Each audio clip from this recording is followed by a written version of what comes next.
Bonsoir à tous et bienvenue, moi c'est Manu de la team Mon Coach Brico. Ce soir, nous allons voir comment fabriquer un porte-encens. Alors c'est très basique, seule chose c'est que ça va vous obliger à vous servir de quelques outils. La défonceuse, la scie à onglet ou la scie sauteuse, si vous n'avez pas de scie à onglet, et puis une perceuse visseuse tout simplement.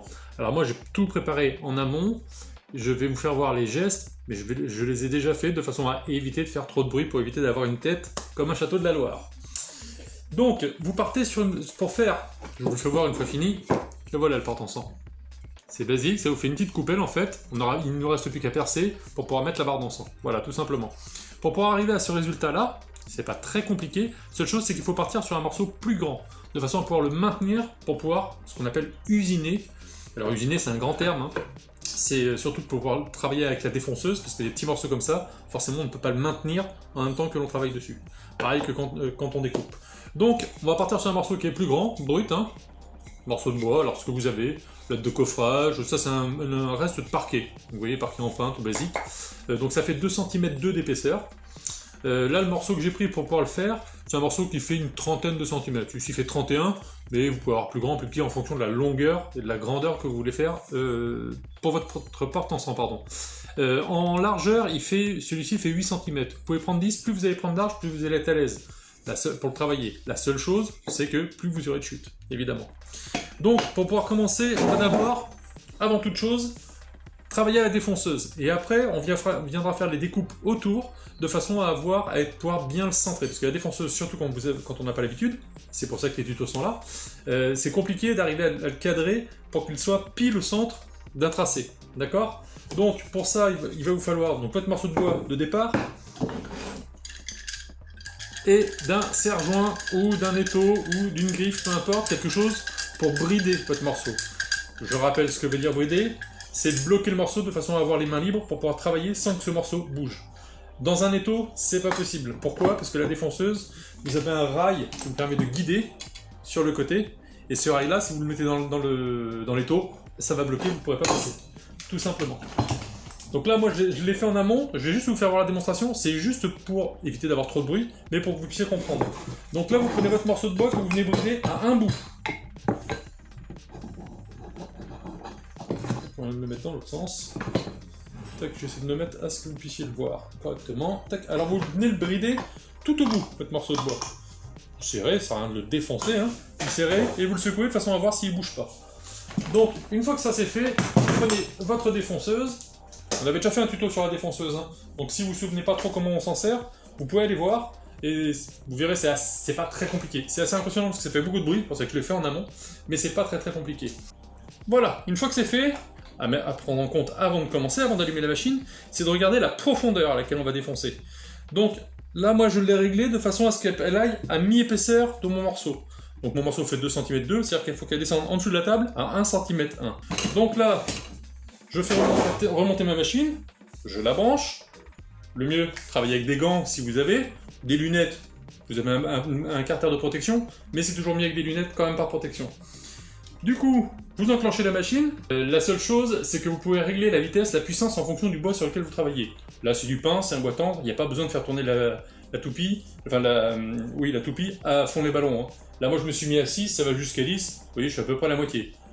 Plus vite, c'est quand on est sur des morceaux pas forcément épais, surtout des morceaux plus fins, de façon à ce que l'incision et la coupe soient nettes et précises, rapides. Si vous faites une découpe plus lente, sur des grands morceaux, sur des morceaux épais, ça va bien. Si des morceaux trop fins, ça va, ce que j'appelle ébouiller, c'est-à-dire que ça va rendre tous les côtés avec des fils, c'est pas beau, au niveau de la coupe, d'accord? Donc là, j'enclenche ma défonceuse, j'ouvre mon taquet qui est là, et je fais descendre ma défonceuse jusqu'à temps de rencontrer ma butée. C'est-à-dire que je sens que ça bloque. Moi, je vais me décaler légèrement. Voilà, hop là. Tac, là je suis à fond. Donc là, c'est en train de défoncer. Quand c'est allumé, évidemment. Et après, grâce à mon guide, que j'ai mis en parallèle, j'ai juste à pousser jusqu'à aller buter contre mon étau qui vient me stopper. Et là, je relâche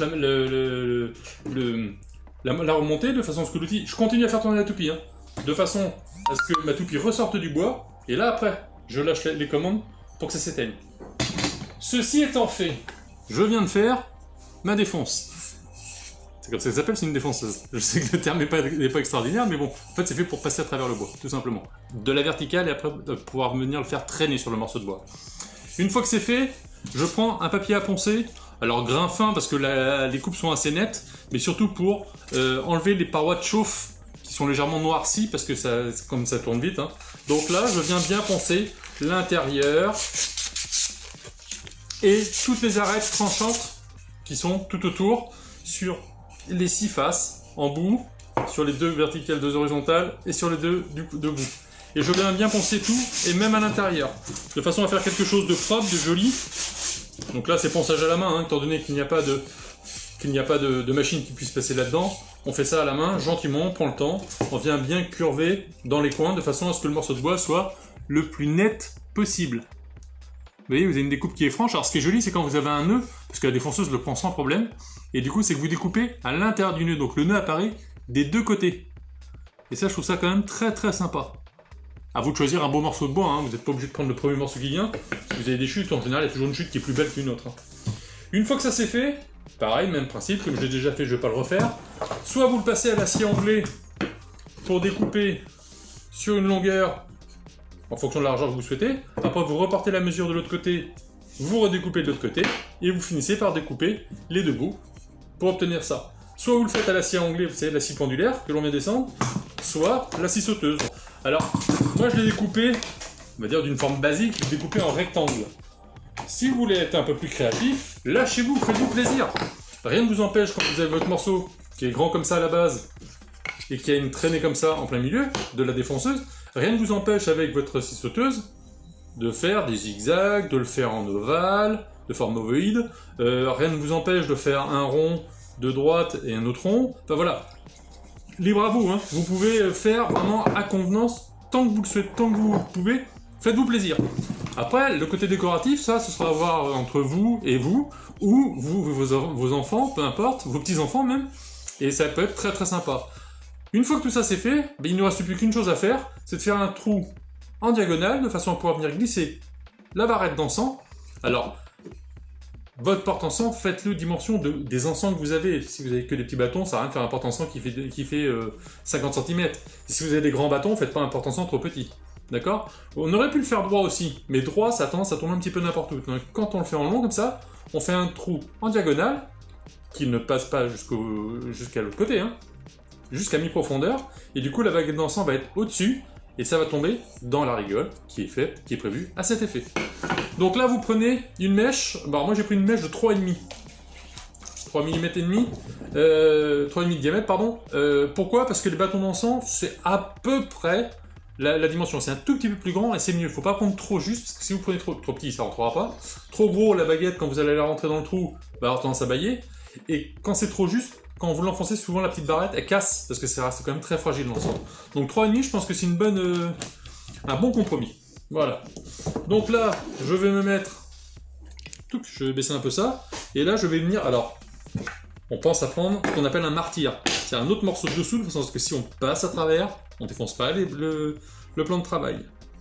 Et donc là, vous avez deux solutions. Soit vous le faites au fond, soit vous le faites dans le bout. Moi, je vais plutôt le faire dans le bout. Je trouve ça esthétiquement plus joli.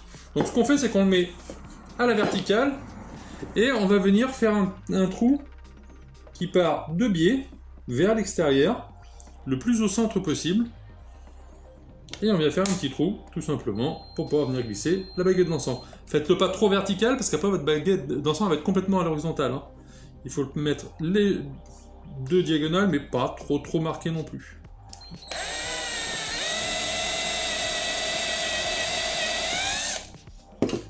Voilà, vous voyez, j'ai pas été trop profond, ce qui me permet d'avoir un petit trou.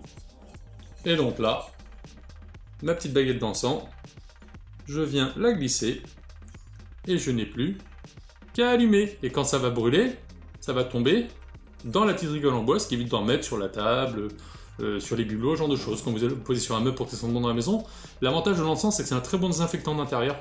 Donc on trouve plein de très bons encens, il faut les choisir. Mais on trouve de très bons encens qui ne sont pas entêtants, qui parfument juste ce qu'il faut. C'est vraiment un très léger parfum, mais par contre c'est un très bon désinfectant. En tout cas, je vous remercie d'avoir suivi mon petit tuto, et je vous dis à ciao les petits clous.